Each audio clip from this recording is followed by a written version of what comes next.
Good evening, everybody, on the biggest drinking day of the year. If you're in your 20s, the day before Thanksgiving. Oh, my cop friends are out in force tonight. But, sorry, nicotine pouch crushes the cravings. So, what I want to talk about today is something that pretty much everybody who watches this channel can relate to. And it's something that I can speak on from personal experience, but also something that a lot of people have confided in me about. And that is the lasting after effects of narcissistic abuse. So for those of you that don't know, that may be newer to this channel, my mother was a true borderline with a drug problem. So something I'm intimately familiar with.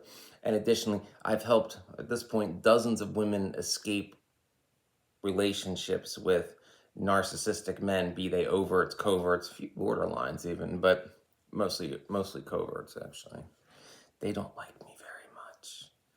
I think I have a reputation among their community. But in all seriousness, the one person I helped back in early 2021, I was still living in Arlington. There was this group of narcissistic guys. They all went to Old Dominion. That's a school in Virginia. And they all lived in this pretentious upper middle class neighborhood. And yeah, they burned me in effigy. Yeah. So now to my point, what do I mean by the lasting effects of narcissistic abuse? I mean the stuff that haunts you, that still holds you back, that causes you problems after you've gone no contact from the narcissist. And it can be things on your confidence.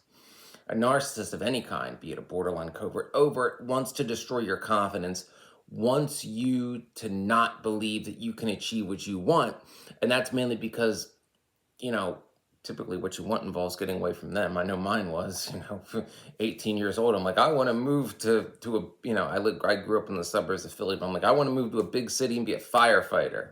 It's like, if you grow up in the suburb I grow up in, you don't leave this area because reasons and blah, blah, blah, and you don't do that, You'll never make it. Well, at 19, I was the #1 person on that list for Arlington County Class 64. Shenanigans happened and I ended up not going, but not because I didn't pass the very arduous 8-step testing process to be able to get hired. Hell, even the captain of training and recruitment at the time said, and I'm quoting him, I did everything right. And this is a Southern black man saying this about an Italian American guy from north of the Mason-Dixon line. So no cronyism there. But anyway, that's the main part of it. The narcissist wants your confidence destroyed, so you are subservient to their will. So your existence is solely for their narcissistic supply, and they need you to believe that that's the best you can ever hope for. That's why narcissists are fatalists. They got to beat into you that it's like, oh, it is what it is, and this is the best you can hope for, and you just got to make do, and, there's no such thing as free will. Yeah, that's what they want. That's a lasting effect. And another one is overthinking. Whenever you think like you're about to embark on something that's going to make your life better, you'll be afraid. You'll be afraid because you're afraid of failure, because the narcissist told you your whole life you're a failure. So it's like, oh, if I fall from here, I'll be okay. But if I get what I want and I fall from here, I'll never recover. You're always afraid that you're not going to be good enough. And I noticed this, actually, this time last year when I was facing some narcissistic abuse at work from my manager, who also told me that he was raised by a narcissistic mother. But, he became her because he uses many narcissistic tactics, particularly gaslighting and breadcrumbing, but favoritism and triangulation. But anyway, what I didn't realize at the time, and luckily my closest friend there who worked there part-time, her main job was a therapist, her and I were talking one day, and she's like, you're not acting like yourself. She's like, you're suffering from imposter syndrome. So that becomes the lasting effect too. That self-doubt that the narcissist beats into you, even after you're free from them, you're going to have recurring bouts of imposter syndrome all the time because, we didn't ever get any positive reinforcement. We were always told we weren't good enough and that we need to fall in line and that the narcissist knows best and that our only chance of salvation is to go with the program and follow the status quo and do what they tell you. No, following what the narcissist want will, in my experience, um, railroad you. Now, granted, the recession played a big part in this too, the '08 recession. Yeah, I know, showing my age.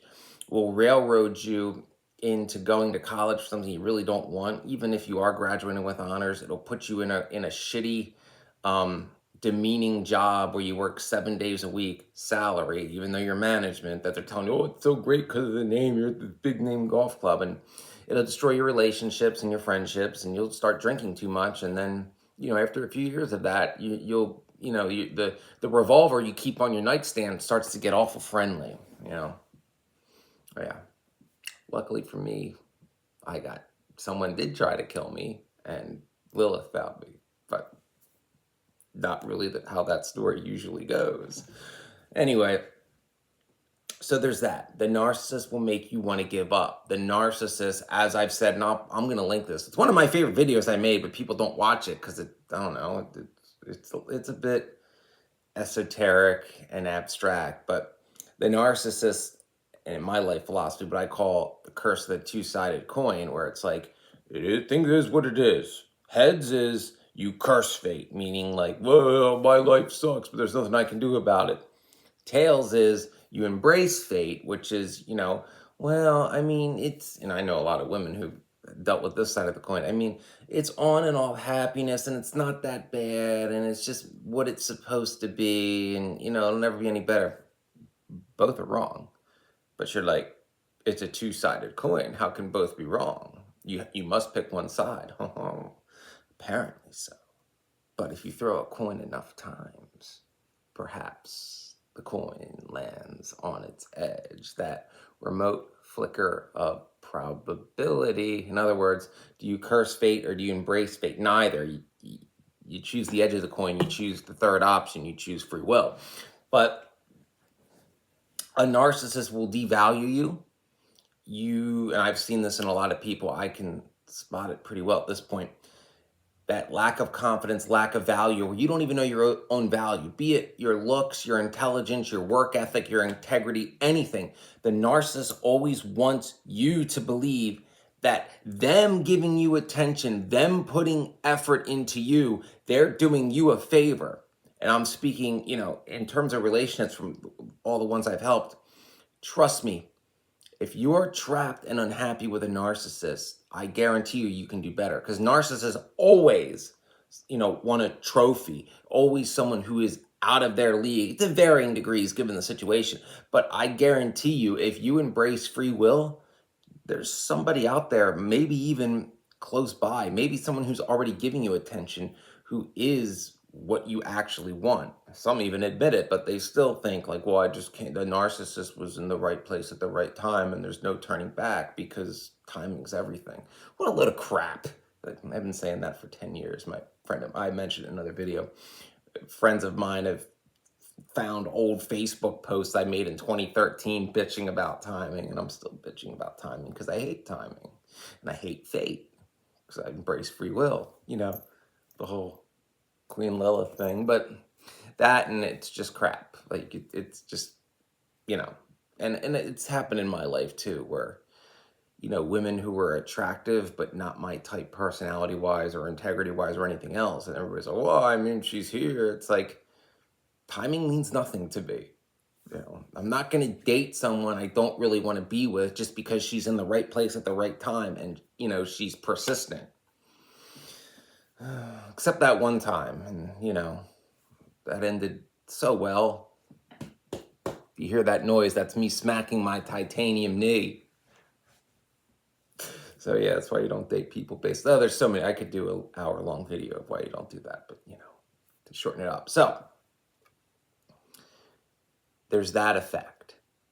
That's probably the worst lasting effect, in my opinion, is that a narcissist will make you believe that you don't have free will, that you are a slave to someone else's will, that you must go along and live your life in accordance to what somebody else wants, be it, a parent who sees you as a reflection of them, or as a partner who claims you as their property and tells you that they know best and that, they're the best you can ever hope for and that they're the greatest person ever. When in reality, they're using you for narcissistic supply and you're nothing but a trophy and you will never have what you truly desire with them. And this can be true for the partner or until you break free of the narcissistic parent. My narcissistic parent's dead. So, both my parents are dead. So, and yet, as evidence, you can see that the decades of abuse still affects me, despite my knowledge, despite making these videos, despite it all. It's hard. And that's something you have to realize. Even after you learn what narcissism is, you go no contact, you know the tactics, you know the steps to recovery. There will be instances, because a narcissist can spot a victim of narcissistic abuse and they know how to reopen those wounds.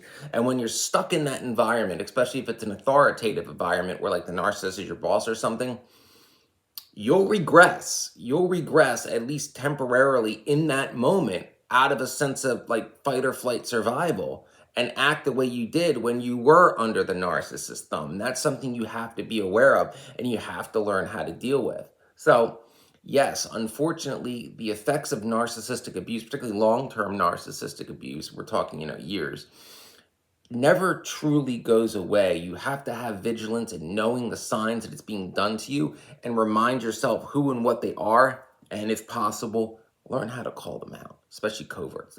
They're cowards. They cave like that when you call them out, Borderline might get violent. That's just the truth of it. So I hope this was helpful. If you haven't joined my Patreon page, there are 3 levels, and the first one is very cheap. Please do so in order to support the channel and allow me to devote more time to this, as it does take time, and time is money. Hey, you tip your bartender. How about tipping the YouTube advice guy? I can't pour you a drink from here, but my advice is more solid than most bartenders. And it's the holiday season. If you want to send a tip as a yearly bonus, links are found in the About section of the channel. And also, if that is not something you are capable of, given your situation, I understand. But most of you are not subscribed to the channel, and subscribing is free and allows this video to reach more people and perhaps break the chains of other people living a lie, living a life of oppression under the authoritative, abusive reign of a narcissist. Break free, embrace your free will. Hail Lilith.